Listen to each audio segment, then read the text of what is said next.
story, KGB versus Aliens, is really the one I want to talk about here. Because what's so fascinating, I was listening to this episode, and I was like, I would not have the same take. I do think the story is dumb. I still think the story is fake. It's one of those things you will constantly hear in the paranormal community. The CIA believes that there was life on Mars. And you're like, what? And then they go, the CIA has a document called Adam and Eve, which talks about Adam and Eve come from. You're like, oh, okay. Let me explain what that is. The CIA basically is a information gathering machine.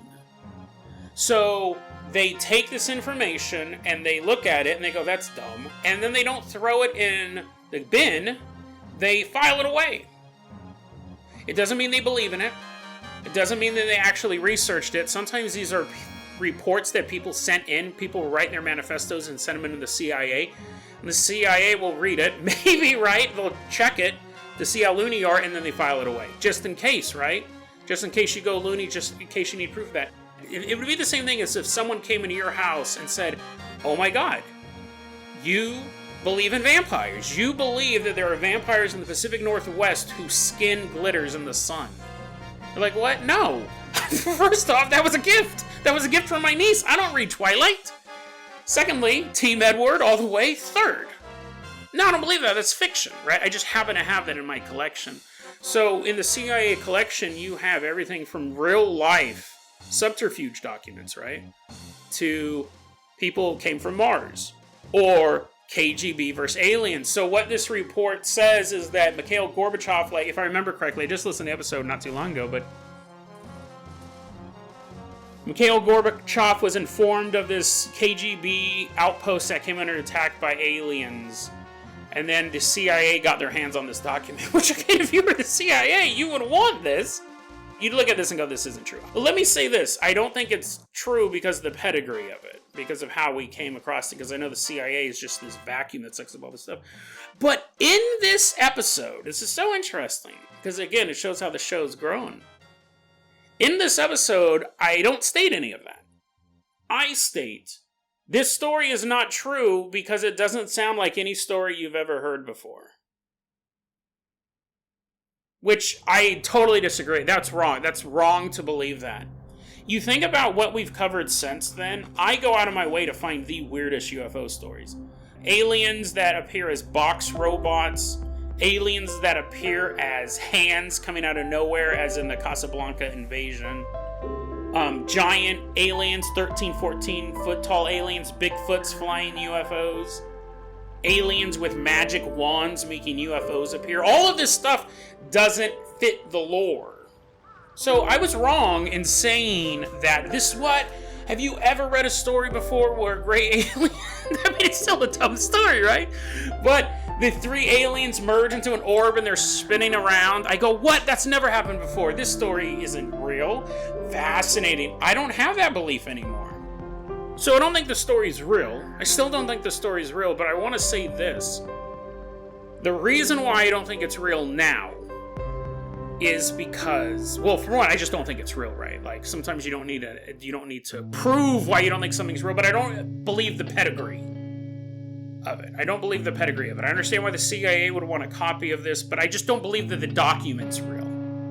But in the episode, I state over and over again, does this sound like a UFO story you've ever heard before? This story is fake because we've never heard of stuff like this before. That's wrong. That's wrong. That said that. And it shows how much I've grown over the course of the show, because nowadays I purposely go out of my way to find the weirdest alien stories. I want the absolutely most bonkers alien stories. Bigfoot flying a UFO, Casablanca invasion, where a group of school kids were harassed by alien arms coming out of nowhere. Box robots walking underneath trees and shooting sparks out and stuff like that. I go out of my way to find the weirdest stories. So it was interesting to hear myself say things like, it needs to fit the lore. What? Have you ever heard of a gray alien, three gray aliens forming into a ball and shooting beams around? What? I've never heard that before, therefore it's fake. That's very wrong-headed of me to say. I was wrong in that rationale. You know, I said if these things are real, then they would follow these rules. And it's funny because nowadays, I will look at very often, when we talk about paranormal stories, I will say this is the lore, and this is how this story is different. So does it add to the lore? And I said very recently, I go, you look for things that aren't always part of the lore to make it more real. I go, if every person says the same things that we all know in Hollywood, right? You get abducted by an alien, you get anally probed, you get a chip in your neck, and you've lost time. You have to ask yourself, did that really happen to them, or did they watch so many science fiction movies that that's the story they made up? Because that's what they think is true. I said that like 2 weeks ago. Back on episode 121, I go, it has to fit the lore, it doesn't make sense. So I was wrong on this. I still think the story is completely ridiculous, but my rationale was wrong. And when I was listening, again, I thought this episode was so funny because I remember that KGB versus Aliens episode. I couldn't even finish it. I was so riled up by that story. And what happens is I see this story pop up all the time on Reddit. People are always like, guys, disclosure, smishcloser. The CIA actually has a document. I'm like, damn it, that's not true. That document's not real. I don't believe that someone typed it up. I don't think it's a real event. But not for the reasons why I said on that episode. So I just thought that was really interesting. It was also funny because I said, and I remember clearly editing this when I go, what? They said there's a buzzing and a hissing noise. What? That's dumb. You couldn't tell one from the other. Here, I'm going to do it. And I did the two noises separately. And then I go, I'm going to edit it together. And I bet that you can't tell. And I remember clearly when I was editing the episode, I go, oh no, you can totally hear the buzzing and the hissing. And this is just how I feel about you guys and how I feel about the show. When I heard that you could tell you can hear it buzzing and hissing at the same time clearly. I remember I thought, I'm just going to edit that whole thing out. Like, nobody knows that I recorded this. Like, I said something, it turned out not to be true. It turned out not to be true as I was saying it. I'm the only person who knows this, and I remember thinking, no, dude, put it in the episode, and then people can see your thought process. People can see that you will say things and then prove yourself wrong, and you're still willing to put it out there.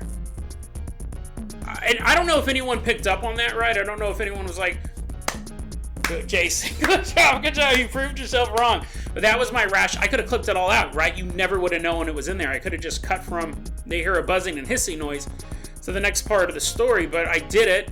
And I kept both elements in, and then I combined them, and you can clearly hear both sounds at the same time. And then I continue on saying, I haven't heard it yet because I haven't edited it, but I'm pretty sure you can't tell the difference. And you clearly could. And I had the option of editing that out, and I said, no, I want the audience to hear that I was wrong.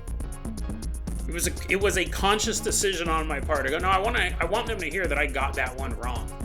Could have clipped it out and nobody would have ever known, but if someone else did that, right, I would consider that dishonest. If another researcher, I wouldn't have known, right, but I'm gonna keep it in there. I love this episode for two reasons now. One, because I love the story about the KGB and the aliens. I love the Coney part. I didn't even remember that was in this episode. But, and then I just love to see how the show's grown and how I've grown.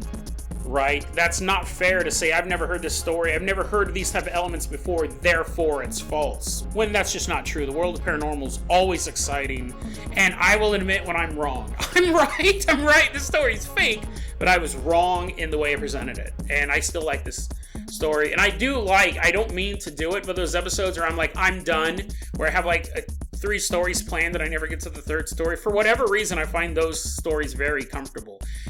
I never plan it out that way.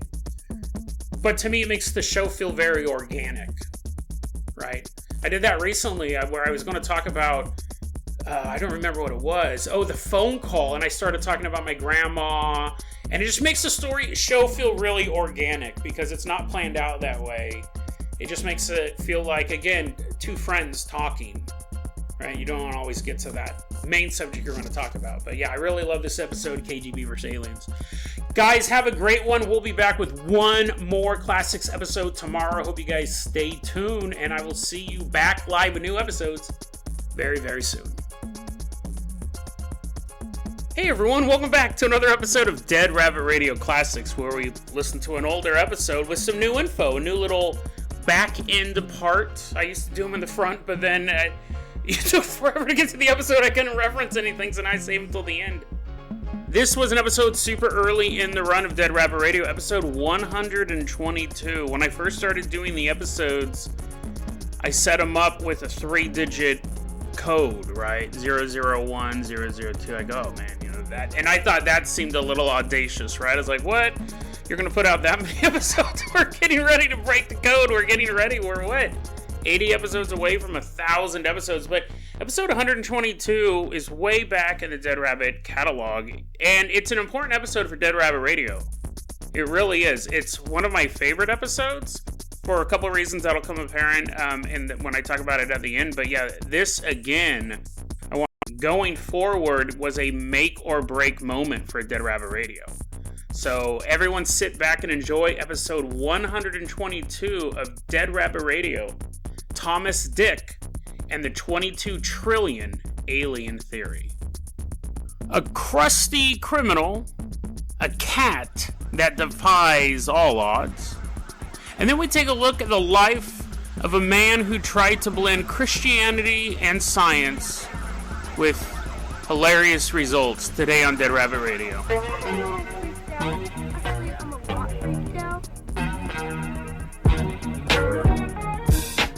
Hey everyone, welcome back to another episode of Dead Rabbit Radio. I'm your host, Jason Carpenter. I'm having a great day. I hope you're having a great day too.